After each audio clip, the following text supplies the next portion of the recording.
juga mencari. Pengacara Farhad Abbas sepertinya masih peduli kepada sang mantan istri penyanyi lawas Nia Daniati. Hal ini terlihat saat Farhad sengaja datang ke pemutaran film yang diproduseri oleh Nia. Bahkan dari awal hingga akhir acara, Farhad tidak berhenti mencari sosok Nia Daniati. Tak hanya itu, ia pun memuji film yang dibuat oleh wanita yang pernah hidup bersamanya itu selama 12 tahun. Saya pikir saya akan ketemu dengan mantan istri saya di satu ruangan teater ya, bioskop. Tapi ternyata tetap di layar kaca dengan judul film Gelas-Gelas Kaca. Jadi dari awal sampai akhir saya nonton. Dari pertama saya tanya mana Nia Daniatinya, pulang selesai film juga mana Nia Daniatinya, tetap nggak ada. Jadi hanya bisa menyaksikan Gelas-Gelas Kaca dari layar kaca. Filmnya bagus. Jadi kalau penggemar-penggemar Nia mau lebih mengerti, mendalami dari makna lagu Gelas-Gelas Kaca, ya harus nonton film ini. Saya aja yang udah hidup 12 tahun, berpisah, tapi pengen tahu juga Gelas-Gelas Kaca itu kayak gimana sih. Jadi kalau dalam dunia film ini, penulisan skenario ceritanya, sutradaranya bagus, dan menurut saya ini ada pesan moral. Memang dari awal dulu kalau Nia nyanyi selalu mengatakan apa itu arti gelas kaca. Itu ketika mereka berkunjung ke panti asuhan, kemudian di situ mereka lihat bayi-bayi, anak-anak yang tidak ada orang tua, hanya bisa berbicara dan mengadu kepada kaca. Nah, jadi artinya film ini saya nggak menyesal nonton, gitu. Hanya menyesal kenapa nggak ketemu. Kali aja dalam pertemuan ini Nia mau sadar juga kan bahwa yang berharga itu bukan harta, bukan cinta, tapi kejujuran dan keadilan. Ada yang berbeda dari dirimu, tatamu. Pernikahan Farhad dan Nia yang telah berakhir masih menyisakan cerita. Setelah melewati 20 kali persidangan yang berlangsung sejak Agustus 2015, gugatan harta bersama yang diajukan Farhad Abbas terhadap sang mantan istri belum juga berakhir. Meski putusan persidangan beberapa waktu lalu menyatakan Farhad memenangkan gugatan tersebut, pria berusia 40 tahun ini belum dapat berpuas diri lantaran Nia Daniati mengajukan banding terhadap putusan tersebut.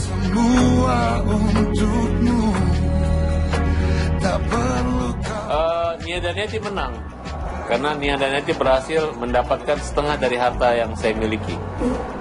Jadi harta yang diperebutkan ini bukan yang dicari oleh Nia, tapi harta yang saya berikan, yang saya dapatkan, yang kemudian dibagi.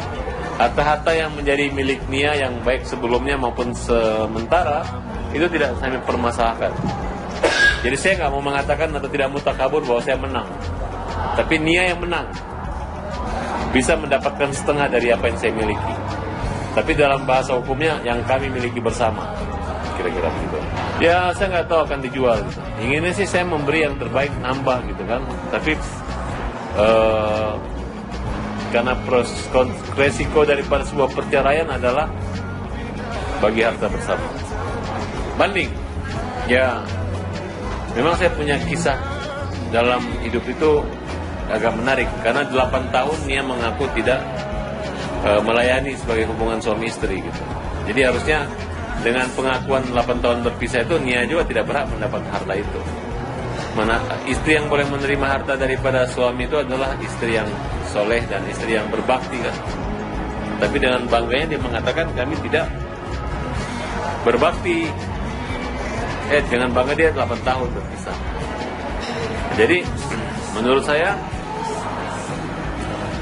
kalau ada isu-isu miring itu memang dibuat gitu. Tapi faktanya kita menang kok.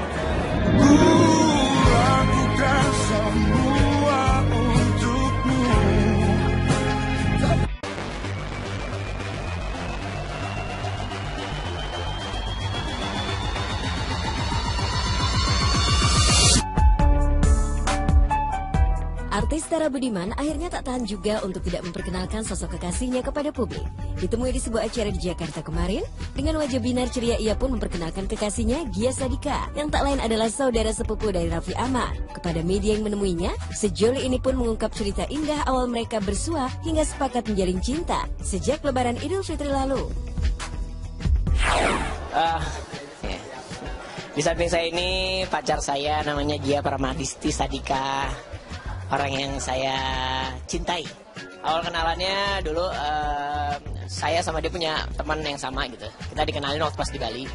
Terus setelah itu dari situ udahlah mulai tahu oh ada yang namanya Gia. Apalagi dia bilang dia saudara Raffi. Setiap hari kan saya kerja sama Raffi kan.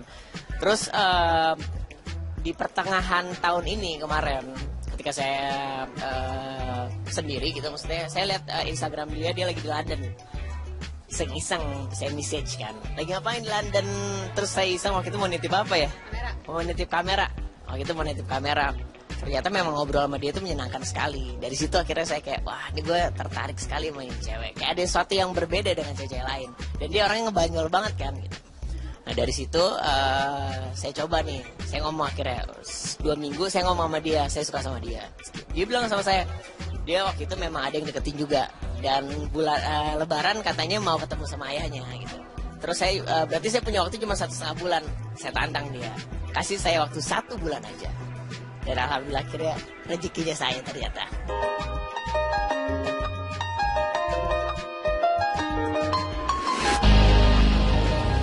Meski Gia saudara dari Raffi, bukan berarti Tara meminta bantuan sang sahabat untuk meluluhkan hati Gia. Dengan bermodal kesungguhan hati, Tara pun mendapatkan hati pujaannya.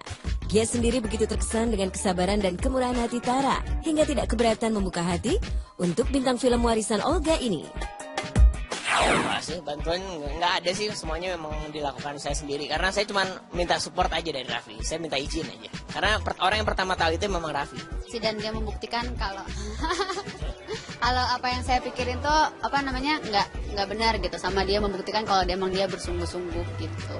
Akhirnya ya udah baik banget aja. Baik banget kan, banyak akhirnya dia sabar juga, baik, terus pengertian juga, terus orangnya mau mengalah. Terus udah. Terus.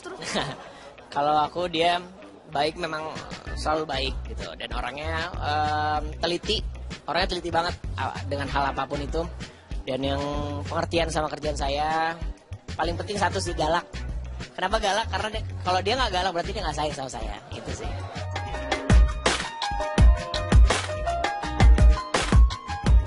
Baik Tara juga Gia begitu memahami tak mudah melewati hari-hari bersama tanpa aral rintangan. Perbedaan profesi di antara mereka juga cukup mencolok. Tara sebagai artis, sementara Gia wirausaha. Terbayang pula di benak Gia betapa Tara memiliki banyak fans yang mungkin bisa saja meletupkan rasa cemburu di hatinya. Kalau cemburu tergantung dia sendiri sih, makanya saya selalu ingetin kalau dia harus menjaga sikap juga gitu. Kalau selama kita bisa menjaga sikap sih aman-aman aja kayaknya, insya Allah. Karena gini, kalau sekarang ya, karena sekarang tuh kan beda sekali. Saya di dunia entertainment, sedangkan dia di dunia wirausaha gitu. Jadi sebenarnya masih belum menyambung. Cuman nggak tahu sih, dia kan orangnya lumayan bawel. Kalau ketemu orang kayak wah lebih apa ya, lebih aktif, lebih ini juga lebih gampang ngeblend gitu sama orang. Jadi ya siapa tahu nanti ke depannya, mudah-mudahan aja lah. Kalau rezeki bareng-bareng kan pasti akan ada aja.